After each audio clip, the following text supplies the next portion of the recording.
তাকিয়ে দেখো আল্লাহর কুদরতি বালা কি, আল্লাহর আযাব কি। যদি এটা জানতে চান কেশপুরে বসে জানা যাবে না। বাংলাদেশে কয়েকশো বাড়িকে আল্লাহ পাহাড়ের ধস নামিয়ে ঢেকে দিয়েছে, লাশ এখনো খোঁজা চলছে। 300টা লাশ পেয়েছে, কত বাড়ি এখনো ঢাকা আছে। তার নাম আল্লাহ। আপনি এটা ভাববেন না দীঘা আপনার কাছ থেকে 200 কিলোমিটার, দীঘার প্রথম ঝাপটাটা কেশপুরে মারতে পারে আমার আল্লাহ। প্রথম ঢেউটা তুলবে কেশপুরটা সমেত গুটিয়ে ভরে দিতে পারে। আর রসুলের হাদিস, আখরি জামানা যখন আসবে তখন শুনে নাও দুনিয়াতে হারাম আওলাদে ভরে যাবে।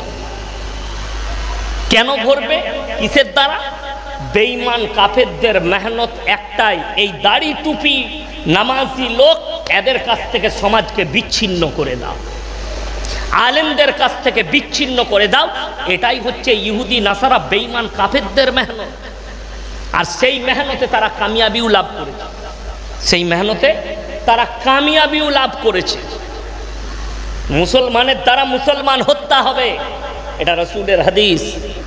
তার যদি দলিল নিতে চান তা বাংলাদেশ তার জন্য দাঁড়িয়ে আছে দলিল দিবার জন্য। মুসলমানের হাত দ্বারা মুসলমান কতল হচ্ছে, মুসলমান মারা যাচ্ছে, মুসলমান অত্যাচারিত হচ্ছে। আপনি ভাবতেও পারবেন না কতগুলো যুবকের প্রাণ গেছে। তাই যদি প্রাণটাও চলে যায় এটার বদৌলতেই আল্লাহ জান্নাত দেবে। এখনো বেঁচে আছেন পান্ডুয়া মাদ্রাসার শাইখুল হাদিস ছিলেন, দমদম মাদ্রাসারও শাইখুল হাদিস ছিলেন মুফতি মনসুর সাহেব। এখনো জীবিত আছেন, বৃদ্ধ হয়ে গেছে। আমি ওনার খিদমত করেছি। রাতের বেলায় পান্ডুয়া মাদ্রাসায় তালবিলিমরা বলছে রাত 2টোর সময় উঠে দেখছে সমস্ত পায়খানা বাথরুমগুলো উনি পরিষ্কার করছেন। একজন জিজ্ঞেস করলেন, হযরত তালবিলিমরা আছে, সকলে আছে, আপনি কেন তালবিলিমদের পায়খানা পরিষ্কার করছেন? উনি চোখের পানি ফেলিয়ে বললে, আল্লাহর কসম, আমাকে যদি আল্লাহ এটার বাদাউলাতে পার করিয়ে দেয়। জোরে বলুন সুবহান। কত বড় খিদমত। আপনারা কি মনে করছেন আলেমদের কুরবানি নাই? আমাদের জীবনটা ডাল আলু ঘাটা খেয়ে কেটেছে। আজকে আমাদের যেনারা শিক্ষক আছেন তাদের জীবনটা সেইভাবেই কাটছে। খিদমত। পৃথিবীর যিনি শ্রেষ্ঠ মুফতি, মুফতি তাকি উসমানী, পাকিস্তানের, যিনি মুফতি শফি সাহেব রহমতুল্লাহ আলাইহির ছেলে, যিনি তফসিরে মারিফুল কোরআন লিখেছেন, তেনার সন্তান বলছে, दुनिया के हालत के एतबार से हर इमाम को चाहिए कि वो कारोबार करे। ये भी रसूल का सुन्नत है, ये भी रसूल का सुन्नत है।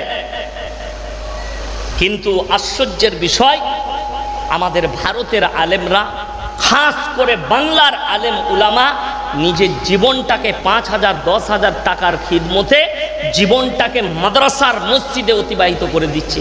আল্লাহ কি তার বাদাউলাতে কিছু দিবে না কিয়ামতের দিন? আপনি ভাবতে পারেন। মানুষ অনেকজন জিজ্ঞেস করে, সাধারণ লোক, দিনে 100টা ফোন আসে, হুজুর অভাব যাচ্ছে, কত ইনকাম করো গো তুমি? হুজুর মাসে 20,000 30,000 রোজগার করে। আমি গাড়িতে আসছি আপনাদের মেদিনীপুরে, একজন ফোন করেছে, কোথায় বাড়ি? মাদপুরের কাছে বাড়ি না কোথায় বলল। কি ব্যাপার?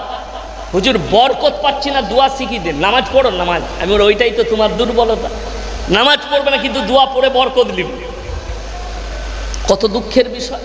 শুধু ওইটাই নয়, আমি বললাম কত রোজগার করো? বললে হুজুর 20 থেকে 25,000 টাকা রোজগার, বরকত নাই। আমরা তোমার ইমামকে জিজ্ঞেস করো কত টাকা রোজগার করে। বলে হুজুর ইমামের 10,000 5,000 বেতন, আর 5,000 ফুপ ফাপ দিয়ে 5,000 হবে, 10,000 খুব বেশি। সরকার কিছু দেয়, 12,000 হবে। 12,000 ইমামের এত বরকত আল্লাহ দিয়েছে যে তাদেরকে হারাম পর বেছে নিতে হয়। অথচ মুসলমানের 25,000 টাকা রোজগার, তারপরেও আপনাকে কেশপুর বাজারে গিয়ে লটারির টিকিট কাটতে হচ্ছে। এটার থেকে দুর্ভাগ্য আর কিছু নেই। মুসলমান লটারি কাটে না? কাটে। লটারি কাটাটা তো দূরের কথা, লটারির ব্যবসা করছে কেশপুর বাজারে মুসলমান। হারাম আমি মৌলভী শওকতের বেটা বলে গেলাম, সেই ব্যবসাটাও হারাম, লটারি কাটাও হারাম, লটারির টাকাটাও হারাম। আর রাসূল সাল্লাল্লাহু আলাইহি সাল্লামের হাদিস, যারা হারাম খাবে তাদের দোয়া আল্লাহ কবুল করবেন না।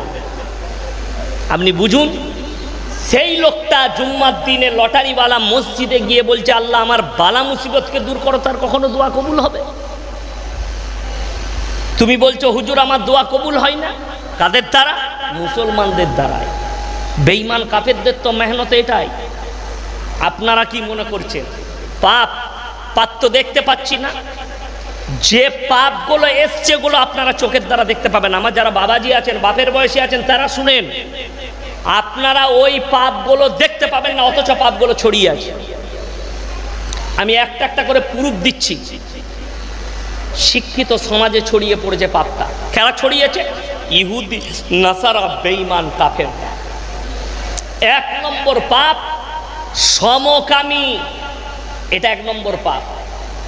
ছেলেই ছেলেই বিয়ে, মেয়েতে মেয়েতে বিয়ে। এই পাপটা সরকার লিগ্যাল করে দিয়েছে ভারতে, আমভাবে ছড়িয়ে পড়ছে। রোকার দায়িত্ব কার? এই উলামায়ে দ্বীনদের। আমি যদি এটা কোনো সরকারি মঞ্চে বয়ান করি আমি অ্যারেস্ট হয়ে যাব। এটা আমি ধর্মীয় সভায় বলছি, আমার কিচ্ছু করতে পারবে না। কথাটা বুঝতে পেরেছেন না? পারেন না? আমি আমভাবে বলতে পারি না, আমি খালি মুসলিম সমাজকে বুঝাতে চাইছি। আমি সব ধর্মের মানুষকে বলতে পারি না। কেন?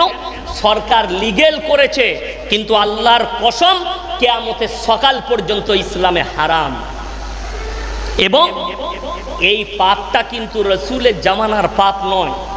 এই পাপ হচ্ছে একবারই চলে যান পেছনে, হযরতে লূত নবীর কওমের পাপ। রাসূলের হাদিস, বর্বরতার যুগের পাপগুলো এসে হাজির হবে আখরি জামানায় মডেলিং নাম নিয়ে। আজকে মানুষ ছোট পোশাক পরাকে মডেলিং মনে করে। ছেলেরা কানে বালি পরছে, হাতে বালা পরছে, এটাকে মডেলিং মনে করে। বুখারী শরীফের হাদিসে আছে, যে যুবকরা মেয়েদের মতো রূপ ধারণ করবে, কানে বালি হাতে বালা পড়বে, চুলগুলো মেয়েদের মতো রাখবে, নিজেকে মেয়ের মতো করতে চাইবে, কিয়ামতের দিন আল্লাহ তাদের দিকে তাকিয়ে দেখবেন না। বুখারী শরীফের হাদিস। তাদেরকে বলা হবে তোমরা নিজেদের রূপকে পরিবর্তন করো। তারা বলবে আমরা অক্ষম। আল্লাহ তাদের জন্য জাহান্নামের রাস্তা অতিক্রম করাবে। ওই মহিলার দিকে আল্লাহ তাকাবেন না যে মেয়েরা পুরুষের মতো রূপ ধারণ করে, জিন্সের প্যান্ট গেঞ্জি, ছোট চুল, নিজেকে যুবকের মতো সাজাতে চায়।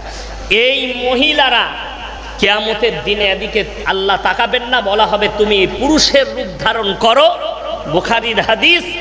তারা বলবে আমরা অক্ষম, আল্লাহ বলবে জাহান্নামের রাস্তা অতিক্রম করো।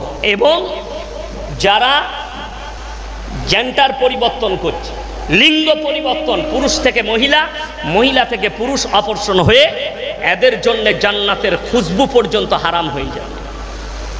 এরা জান্নাতের খুশবু পাবে না। কাবা ঘরে যদি সিজদায় পড়ে থাকে, লিঙ্গ পরিবর্তন করার পরে কিয়ামতের দিন আল্লাহর কাছে হিসেব দিতে হবে, আমার কুদরতি যে শরীর তোমাকে দান করেছি নিয়ামত, সেটা কি তোমার পছন্দ নয়, অপছন্দ ছিল? তাহলে এরপর তুমি নিজেকে আর একবার পরিবর্তন করে দেখাও, তখন তার জন্য জাহান্নাম ছাড়া আর কোনো রাস্তা থাকবে না। ওই জন্য আমাদের অনেক যুবকরা যারা আসছেন, যারা বাপ আছেন, শুনে যান, যে যুবকরা শরীরে টাট্টু করে, টাট্টু করা হারাম। নামাজ হবে না টাট্টু করলে। শরীরে অনেকজনা টাট্টু করে, ব্লেটে করে ফাড়ে, গার্লফ্রেন্ডের নাম লিখছে, নিজের নাম লিখছে, এগুলো শরীয়ত সম্মত হারাম। বেঈমান কাফেররা এটাই চেয়েছে। আপনি দেখুন, তারা এমন এমন নাম দিয়েছে আপনি অনুভব করতে পারবেন না, কিন্তু পরিষ্কার পরিচ্ছন্নভাবে আপনাকে জিনা করাচ্ছে আমাদের সন্তানকে দিয়ে। তারা নাম দিয়েছে ভ্যালেন্টাইন ডে, কাজ কিন্তু জিনা করা। তারা নাম দিয়েছে রোজ ডে, কাজ কিন্তু জিনা করা। তারা নাম দিয়েছে চকলেট ডে, কাজ কিন্তু জিনা করা। তারা নাম দিয়েছে আপনার ফাদার ডে।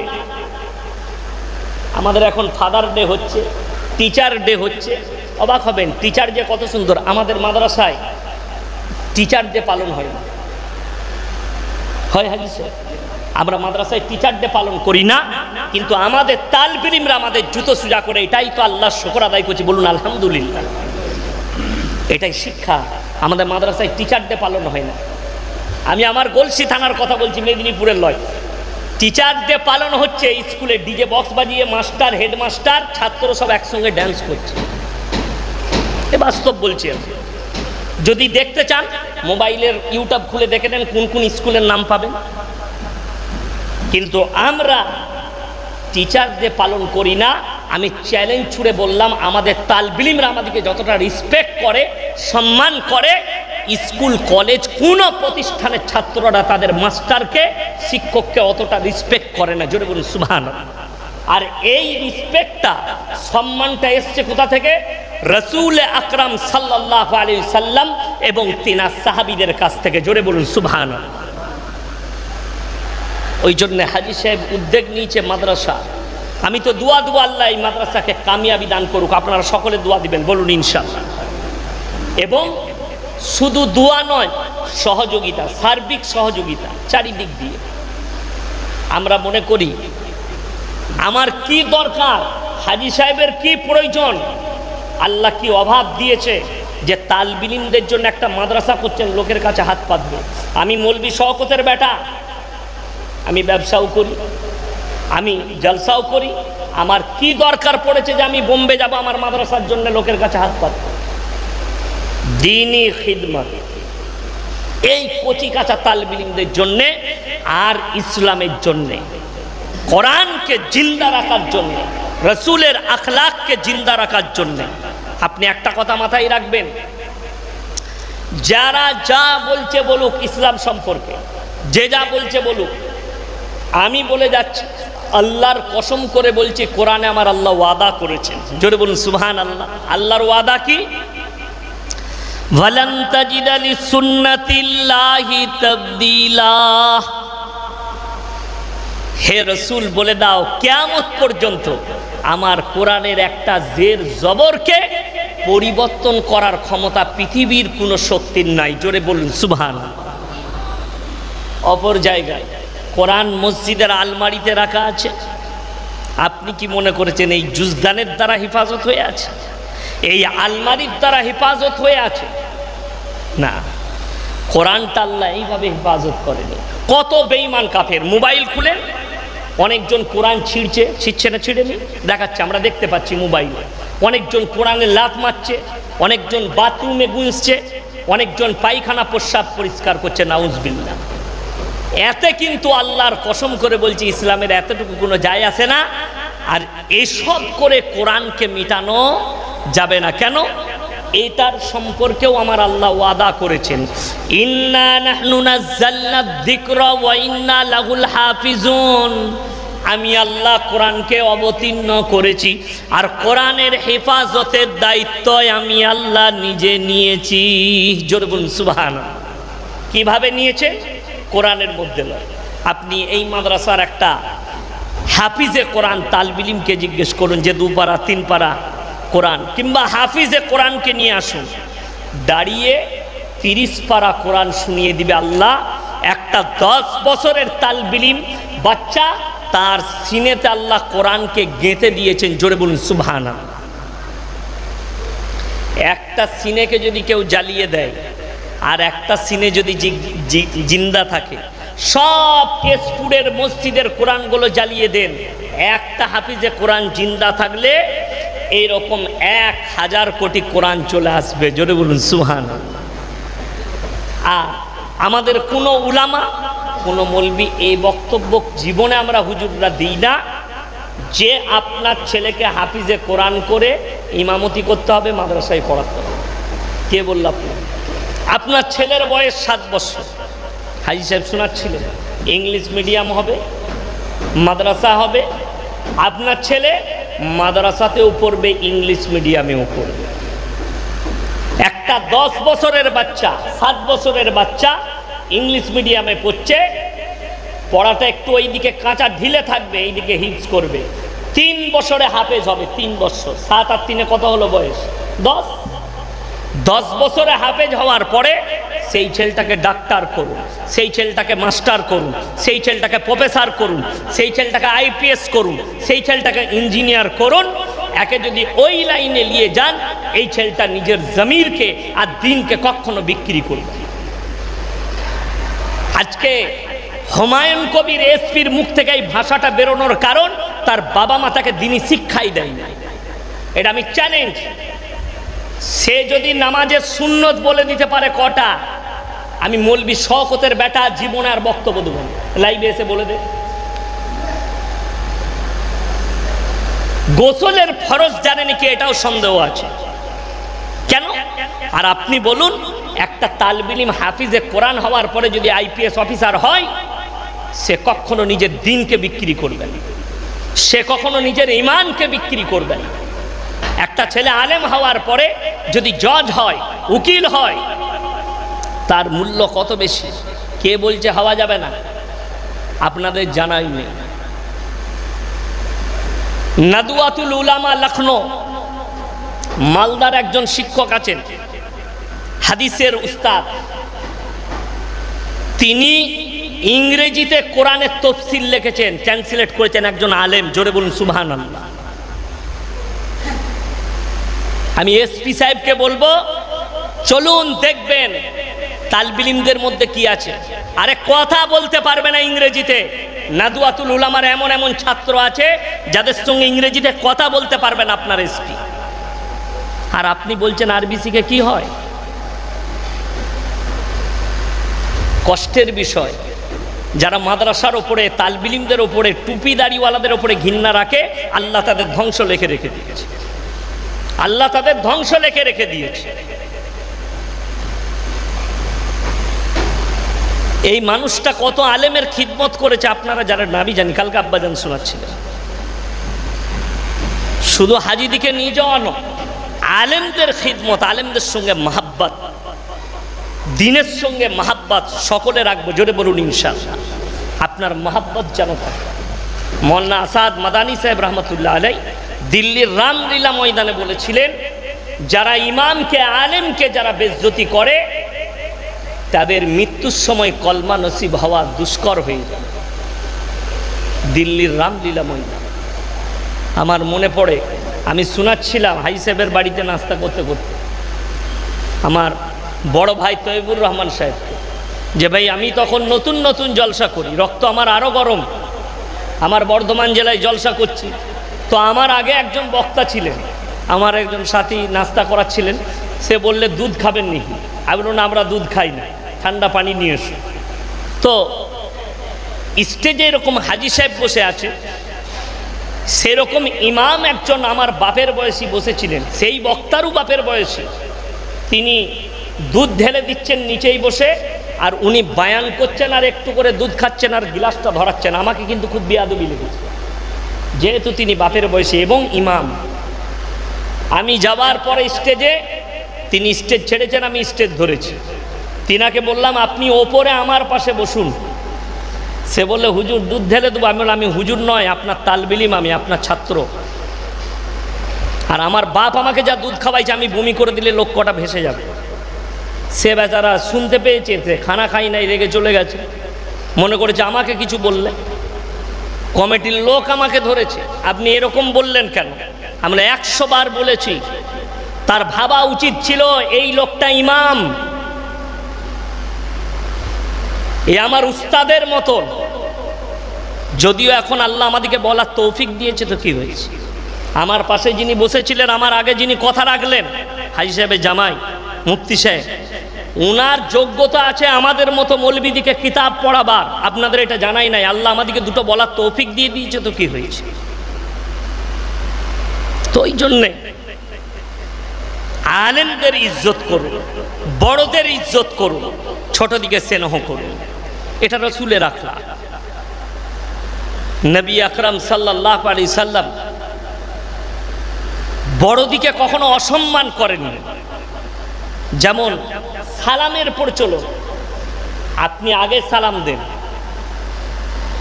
চেষ্টা করবেন আমার আগে যেন কেউ সালাম না দিতে পারে। হযরত আবু বকর সিদ্দিক রাদিয়াল্লাহু তাআলা আনহু রিওয়ায়াতে লিখছেন যে আমার জীবন দশায় রাসূলকে আমি জীবনে কোনোদিন আগে সালাম দিতে পারিনি, আল্লাহ রাসূল আমাকে সবসময় আগে দিয়েছেন। জোরে বলুন সুবহানাল্লাহ। কিন্তু আমাদের আখলাক হচ্ছে, আমি ইয়াসিন সাহেব, আমার সম্মান আছে, আমি কেশপুর বাজারে বসে আছি, আমি কেউ কি সালাম দেবো না, আমাকে যেন সবাই সালাম দেয়। এই ধারণাটাই পাল্টাতে হবে। আমার নিয়ত থাকবে আমি রাসূলের সুন্নত পালন করব, আগে সালাম দেব।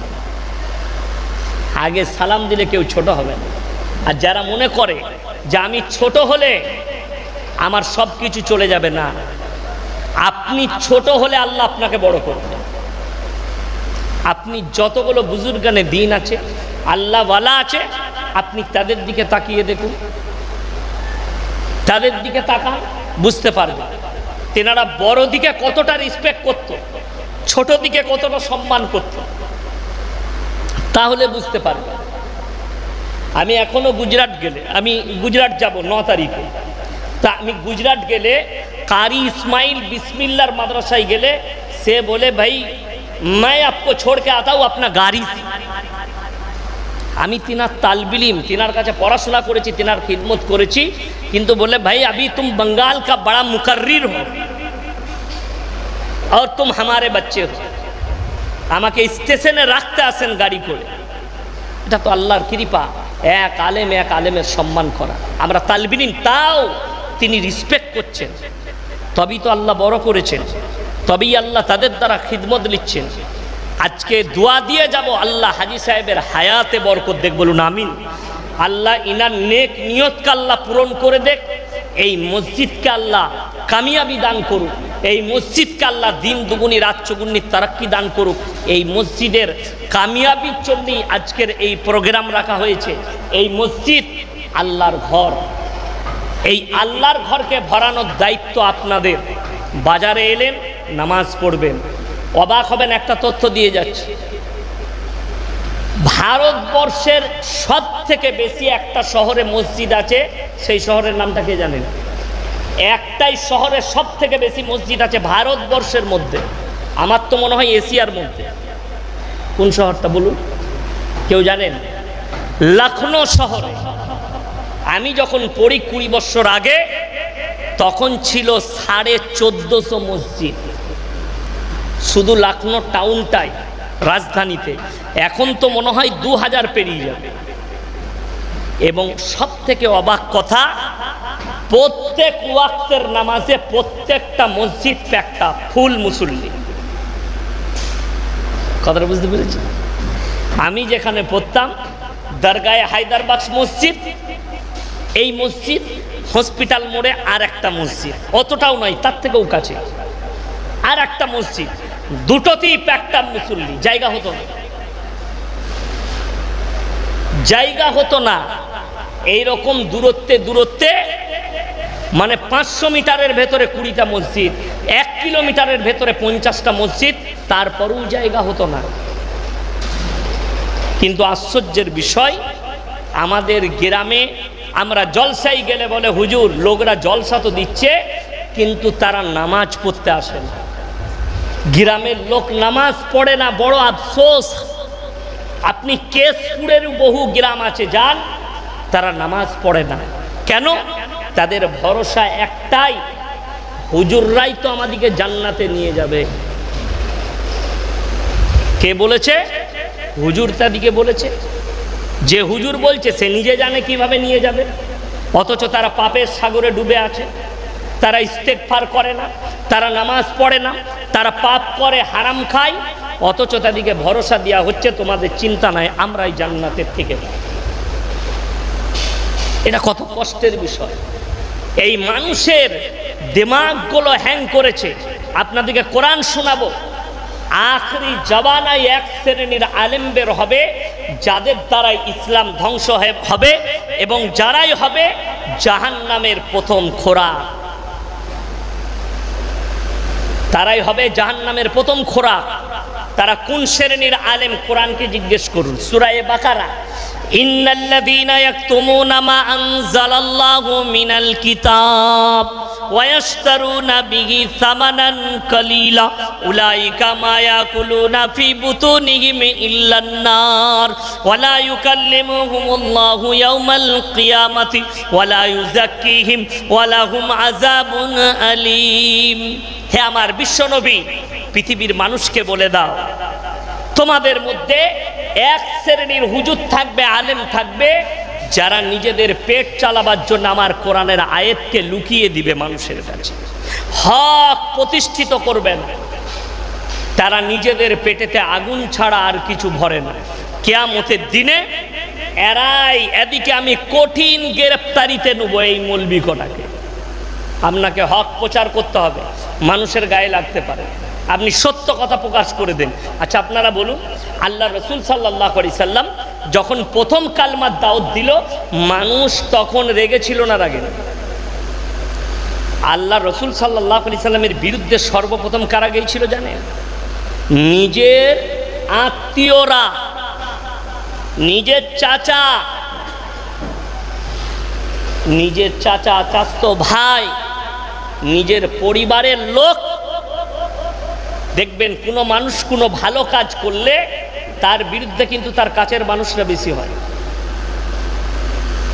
তার কাছের মানুষরা বেশি বিরোধিতা করে। এই লোকটা ভালো কাজ করবে, আল্লাহ রসুল দাওয়াত দিলেন। খালি একবার হযরত আবু বকর সিদ্দিক রাদিয়াল্লাহু তাআলা আনহুকে নবীজি বললেন, খুব কাছের বন্ধু ছিলেন, হে আবু বকর,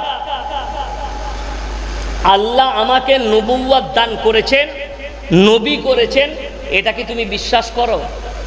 হযরত আবু বকর বললেন, আল্লাহর কসম খেয়ে বলছি, আপনার রবের কসম খেয়ে বলছি, আমি বিশ্বাসও করলাম, কালমাটাও পড়ে নিলাম। জোরে বলুন সুবহানাল্লাহ।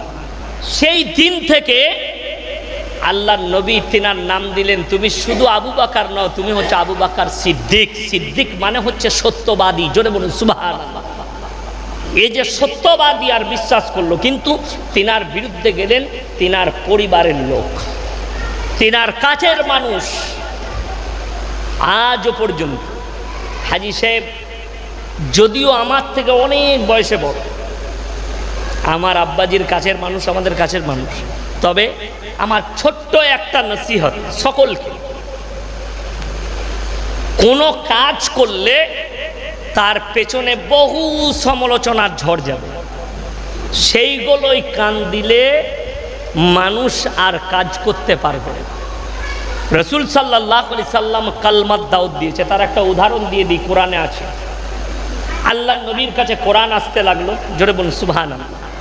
একের পর এক আয়াত অবতীর্ণ হচ্ছে। নবীজি কাবা ঘরের ভেতরে কোরআন পড়ছেন। কোথায় বললাম? কাবা ঘরের ভেতরে কোরআন তেলাওয়াত করছেন, আর বেঈমান কাফেররা চারিদিকে বসে আছেন, তারা শুনছেন। আল্লাহর হাবিব সাল্লাল্লাহু আলাইহি সাল্লাম যখন কোরআন পড়ছেন, আল্লাহর তরফ থেকে একটা আয়াত এলো, وقال الذين كفروا لا تسمعوا لهذا القرآن والغوا فيه لعلكم تغلبون। হে নবী, শুনে নাও বেঈমান কাফেররা কি তবলিগ করছে কাবার বাইরে। তারা বলছে, রসুল, এই মুহাম্মদ যে কোরআন তেলাওয়াত করে, তোমরা সেটা শ্রবণ করো না, হাততালি মারো আর কানে আঙ্গুল দাও। আপনারা বলুন, তারপরও কি ইসলামকে রুখা গেছে? গোটা পৃথিবীতে ছড়িয়েছে। জোরে বলুন সুবহানাল্লাহ। দেখবেন যে জিনিসটা হক হয়, তার প্রচার দেরি হলেও মানুষের কাছে পৌঁছে যায়। আজকে ইসলাম হক বলে আর ইসলাম সত্যর ওপরে টিকে আছে বলে আজকে পৃথিবীতে 250 কোটি মুসলমান। জোরে বলুন সুবহানাল্লাহ। আপনি খবর নিয়ে দেখুন, বড় বড় আর্টিস্ট, গায়ক, প্লেয়ার, যাদেরকে আল্লাহ কবুল করছে, যারা রসুলের বায়োডেটা একবার পড়ে নিবে জীবনীটা, তাদেরকে কলমা পড়তে তারা বাধ্য হয়ে। আমি নাম করব না, আপনাদের মেদিনীপুর জেলার অনেকগুলো স্টুডেন্ট আছে যাদেরকে ওয়েটিংয়ে রেখেছি, যারা ইসলাম কবুল করার জন্যে পা বাড়িয়ে রেডি হয়ে আছে, খালি প্রসেসিংটা বাকি আছে। জোরে বলুন সুবহানাল্লাহ। আমাকে রোজ ফোন করে, তাদেরকে আমি প্রসেসিং দিই, এই প্রসেসিং চল। চন্দ্রকোনা থেকে আজকে একজন ফোন করেছে, তাকে প্রসেসিং দিয়ে দিলাম। কেন? তাদেরকে আমি দাওয়াত দিতে, আমি তাকে চিনি না, সে আমাকে চিনে, আমাকে মোবাইলে সবাই দেখছে, আমি তাকে চিনি না, সে আমাকে চিনে। অর্থাৎ সে ইসলাম কবুল করছে, নিশ্চয় ইসলামের কিছু ভালো বুঝেছে। এই যে সোশ্যাল মিডিয়া দেখছেন, এটার যে কত গুরুত্ব বেড়েছে আপনি বুঝতে পারবেন। বেঈমান কাফেররা আমাদের সন্তানদের ঈমান ধ্বংস করেছে সোশ্যাল মিডিয়ার দ্বারাই। তাই বেঈমান কাফেরকে তাদের কাছে দাওয়াত পৌঁছানোর দায়িত্বও আমাদের এই সোশ্যাল মিডিয়ার দ্বারা। কি আমরা তো আর আমভাবে তাদের জলসায় গিয়ে জলসা করতে পারি? তবে একটা কি, তারা এই মোবাইলের মাধ্যম দিয়ে আমাদের আওয়াজ শুনে, আমাদের বয়ান শুনে, তারপরে আল্লাহ যাকে কবুল করে সে কবুলিয়াতের রাস্তায় আসবে। এরপর একটা হাদিস শোনাবো, আপনি অবাক হবেন। আজকে অনেক জনার মনে মনে হচ্ছে কত মুসলমান পৃথিবীতে কত জায়গায় মার খাচ্ছে, আমরা থাকবো না, কবে চলে যাব জানি না। আল্লাহ কতদিন হায়াত রেখেছে, হাজি সাহেব আজকে আছে কালকে নাই, আমি আছি আজকে কালকে নাই, আমার আব্বাজি আজকে আছে কালকে নেই, আপনাদিকে যাদিকে দেখছি আমরাও থাকবো।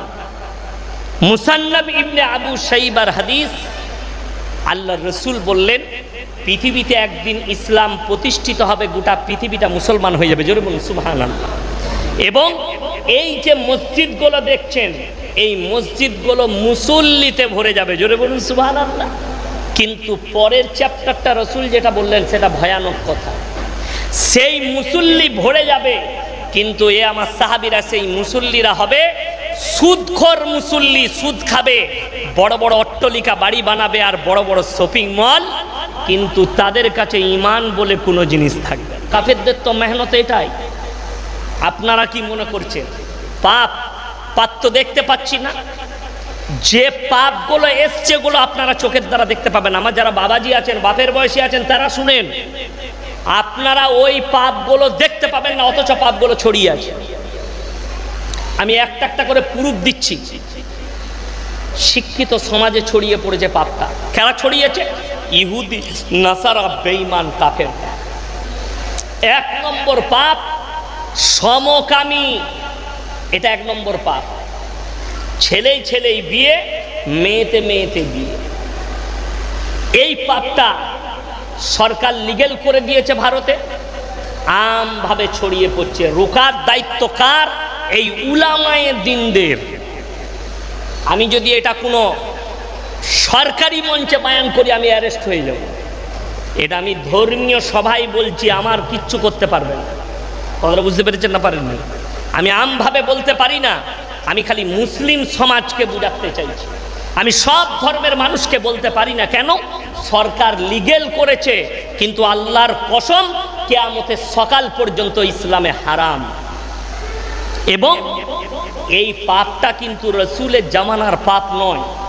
এই পাপ হচ্ছে একবারই চলে যান পেছনে, হযরতে লূত নবীর কওমের পাপ।